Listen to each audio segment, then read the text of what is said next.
Hello student, जैसे कि हम लोग इस सीक्वेंस में पढ़ रहे थे इलेक्ट्रिसिटी क्लास 10th का। और क्लास 10th के इलेक्ट्रिसिटी में हमने मैक्सिमम कॉन्सेप्ट जो है सारा इंफॉर्मेशन आप लोगों को बता दिया है।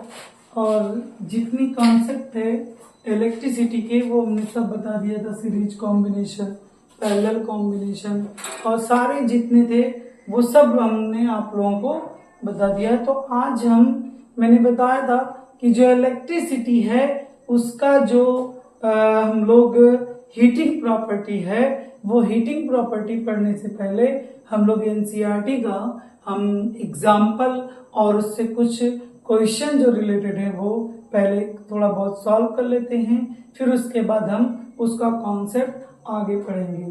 तो आज जो हम एनसीईआरटी का एनसीईआरटी का हम जो है इलेक्ट्रिसिटी का एग्जाम्पल पढ़ेंगे। एग्जाम्पल हमारा है 11.1। एग्जाम्पल 11.1 क्वेश्चन हमारा क्या दिया है? एक current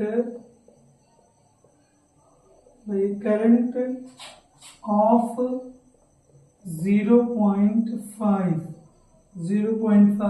ampere is drawn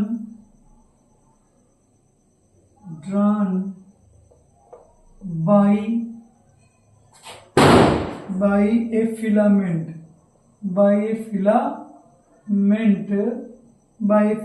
of an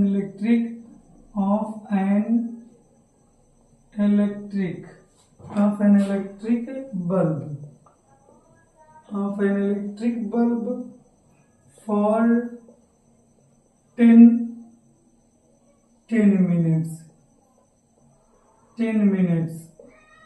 minutes, full stop. Find the amount of electric charge that flow through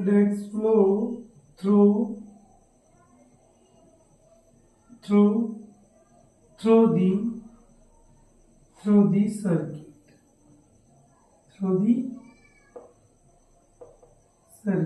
ये क्वेश्चन हमारा है। तो हम एग्जाम्पल लेते हैं। एग्जाम्पल 11.2 में सबसे पहले हमारा दिया है क्वेश्चन 11.1 में हम पढ़ते हैं a current of 0.5 ampere is drawn by a filament of an electric bulb for 10 minutes. Find the amount of the electric charge that flow through the current. इसमें जो वैल्यू है न्यूमेरिकल सॉल्व करने से पहले सबसे पहले हम इंफॉर्मेशन लिखते हैं गिवन डेट में हमारा जो इलेक्ट्रिक करंट I बराबर दिया है 0.5 एम्पियर। फिर उसके बाद टाइम दिया है T इज इक्वल टू दिया है 10 मिनट। भाई 10 मिनट्स। तो एक और हम क्वांटिटी समझते हैं जो टाइम का यूनिट होता है, इसका जो यूनिट EMKS होता है वो हमारा सेकंड होता है। तो सेकंड में टाइम मिनट में दिया है, टाइम को हम कन्वर्ट करेंगे सेकंड में। तो T is equal to 10 into 60 is equal to 600 second. भाई ये T is equal to 600 second आ गया।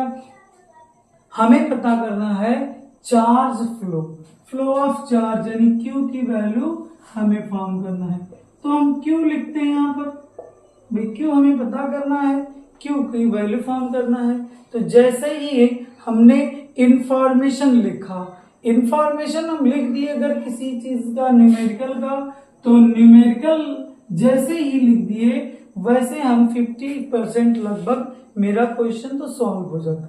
एक रूल है, अगर आपको फॉर्मूला याद है और इंफॉर्मेशन जितने हैं वो इंफॉर्मेशन आप लिख दिए तो जितना यानी आपका 50% न्यूमेरिकल सॉल्व हो गया। तो न्यूमेरिकल अब क्यों है और हमारा आईओटी है, तो क्या Q, अब हम सोचेंगे क्या Q, I और T में कोई रिलेशन है कि नहीं।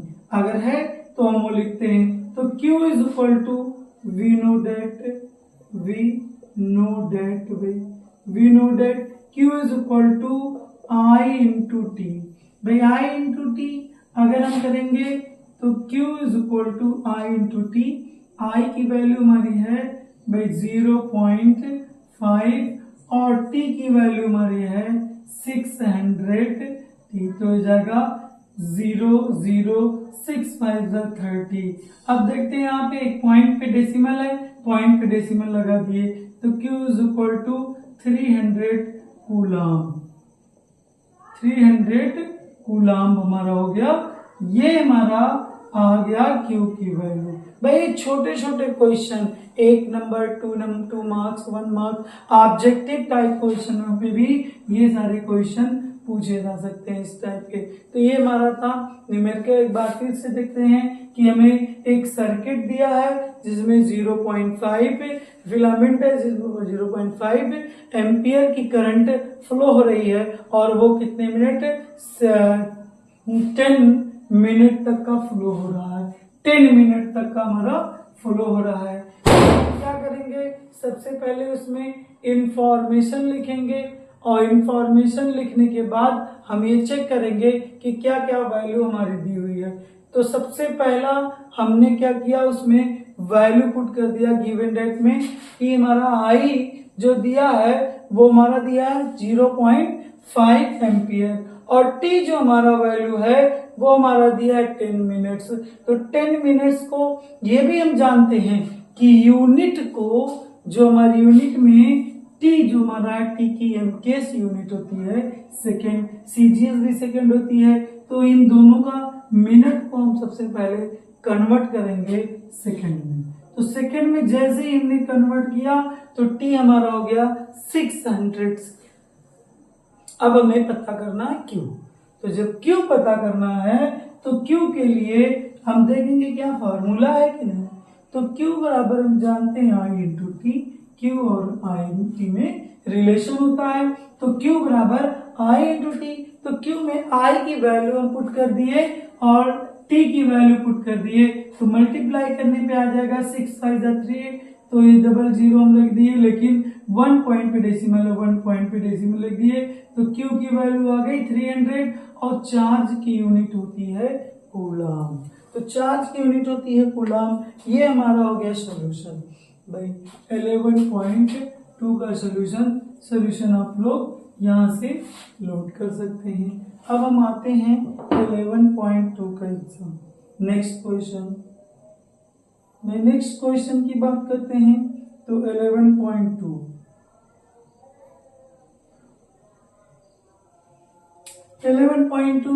में एग्जाम्पल 11.2 एनसीईआरटी का 11.2 हम फॉर्म करेंगे। तो हाउ मच दिया है, how much work is done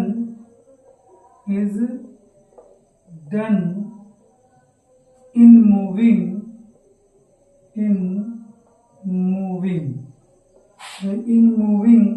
a charge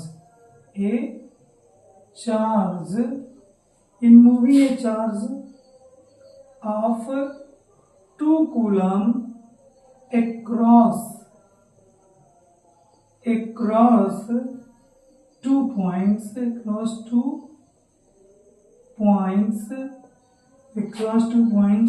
having potential difference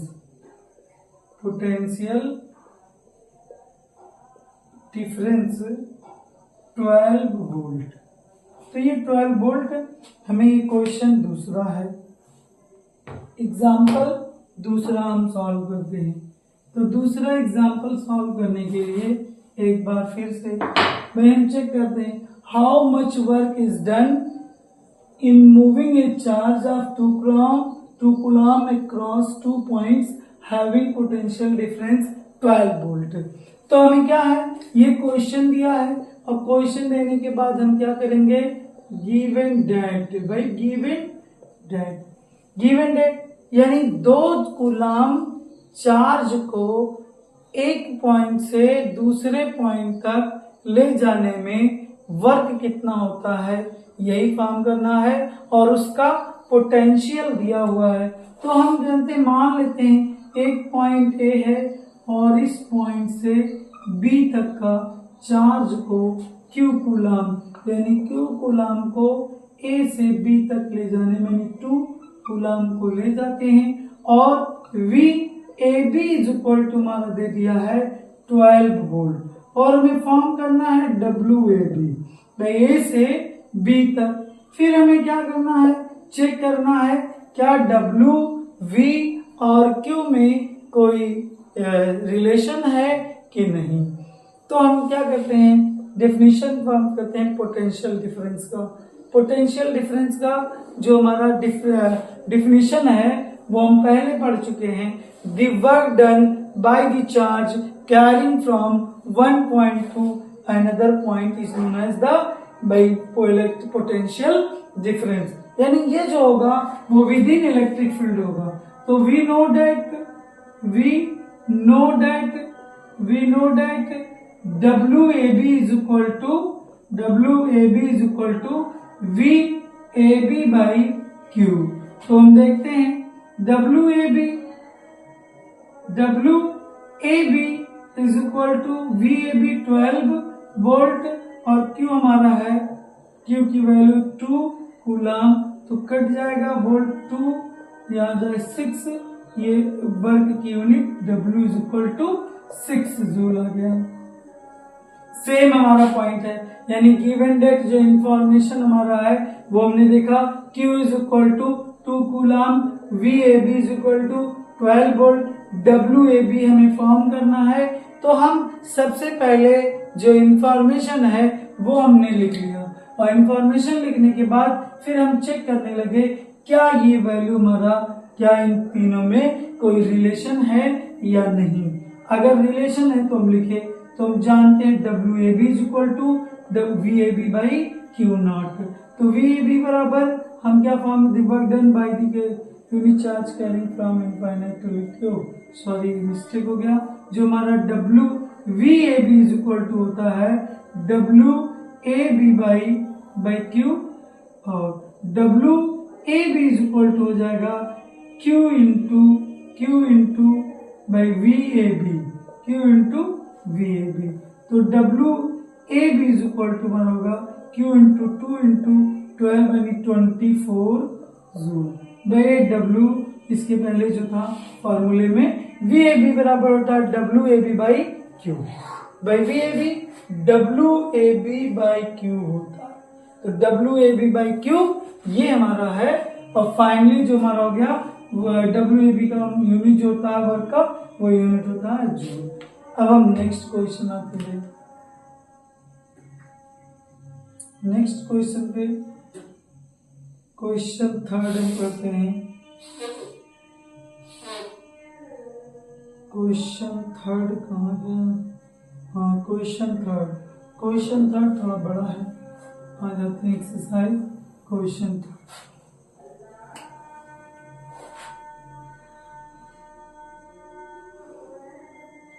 ये है 11.3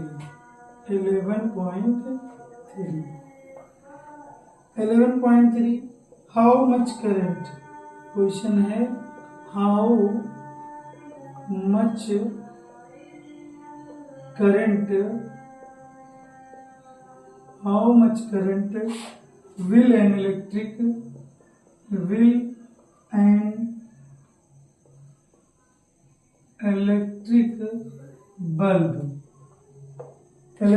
bulb draw from a 220 volt source 220 volt source. If the resistance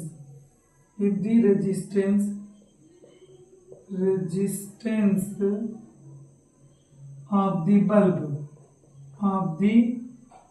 bulb filament is 1200 ohm. इसी में बी ऑप्शन भी दिया है, ये इसका ए ऑप्शन था।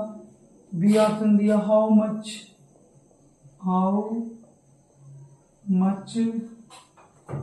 Current will an electric heater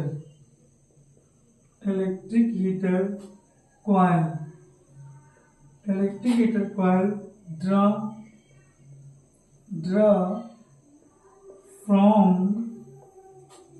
a 220 volt source. If the resistance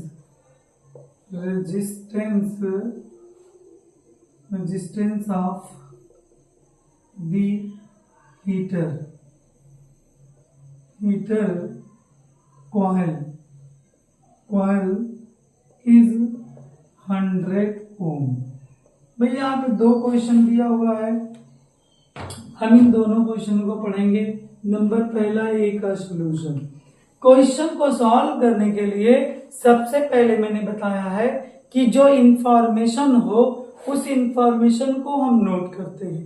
information को note किए, नोट करने के बाद फिर हम क्या देखते हैं, उन इंफॉर्मेशन में क्या रिलेशन है, जो हमें वैल्यू फॉर्म करने के लिए दिया गया है उस वैल्यू में क्या कोई रिलेशन है। अगर रिलेशन है तो लिख देंगे, नहीं अदर है तो कुछ और दिया रहेगा तो उससे भी हम सॉल्व कर लेंगे।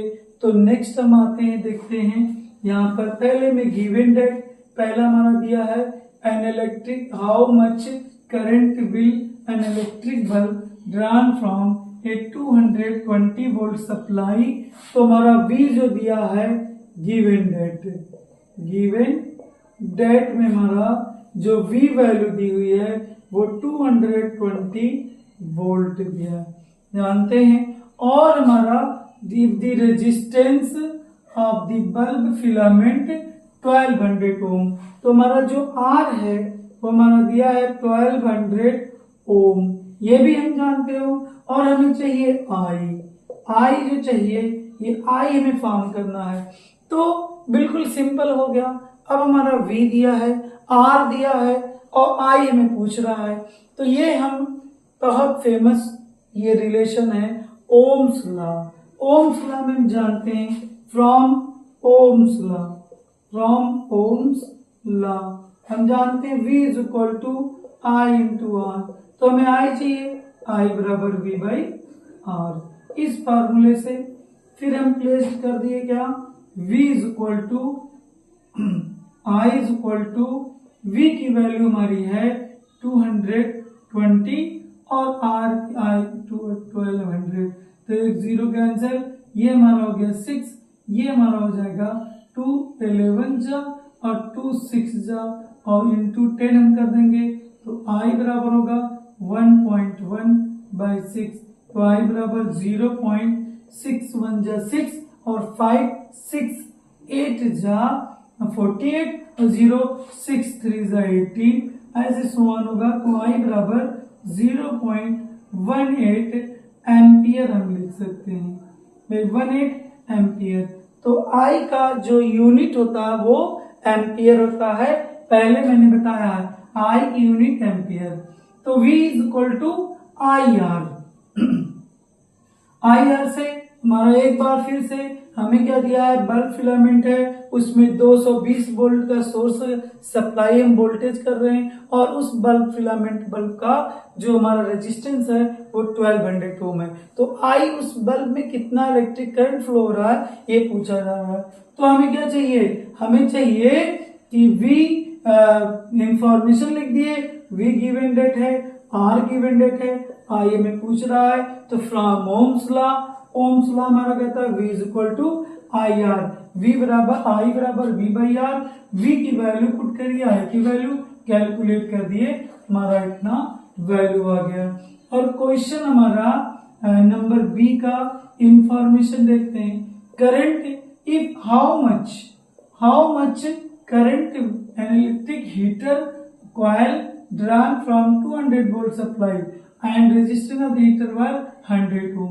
सेम हमारा दिया है गिवन डेट, भाई गिवन यहाँ पे हम लिख लेते हैं भाई बी हमारा है गिवन डेट में हमारा फिर से V 220 वोल्ट दिया है और I की वैल्यू दिया है 100 ओम। फिर फ्रॉम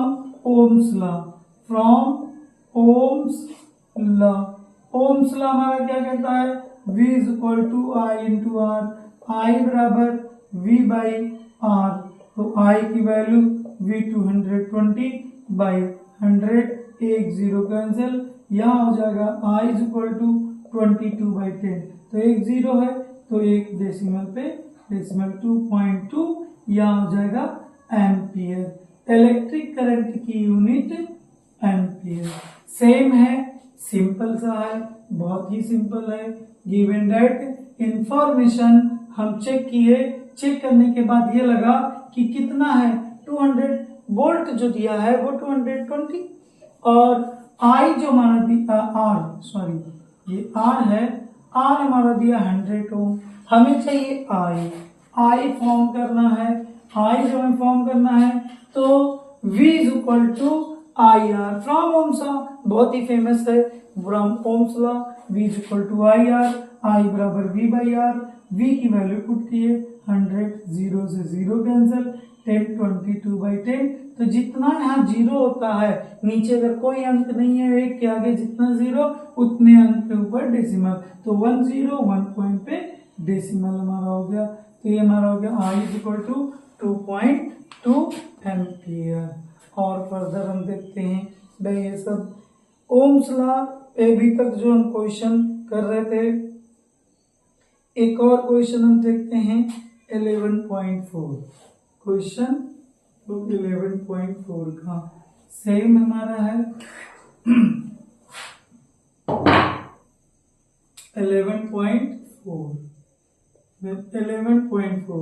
11.4 में दिया है the potential difference, the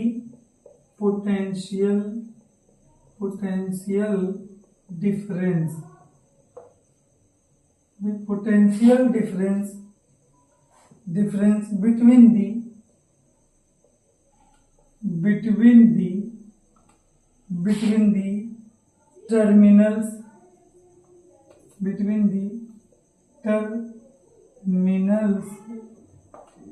the terminals of an electric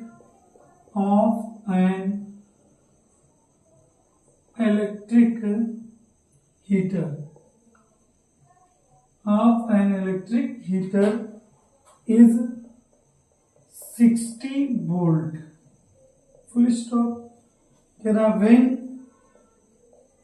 when it's drawn by drawn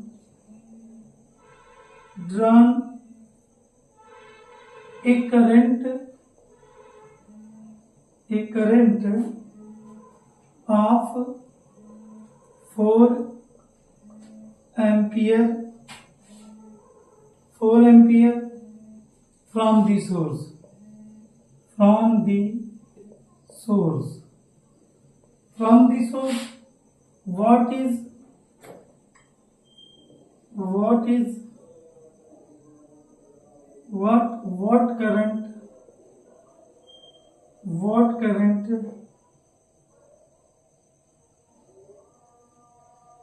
current will